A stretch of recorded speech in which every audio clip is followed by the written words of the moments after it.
ఆశలని తీర్చి పల్లెకు సరదా తెచ్చే పండుగ ఈ సంక్రాంతి.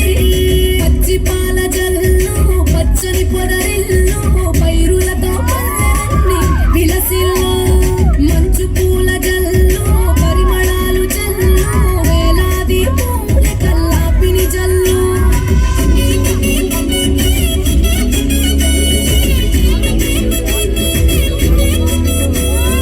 రంగుల పుట్టిల్లు తెలుగులో గిల్లు ముగ్గులతో వాటిట విరిసే హరివిల్లు. కురిసె మంచు జల్లు తెరిచే పూల కళ్ళు గొప్పెమ్మల తలపై పువ్వులు వర్ధిల్లు. పట్టు పరిగిడి కట్టి సుక్కల వరసలు పెట్టి సక్కని ముగ్గులు కట్టి వచ్చే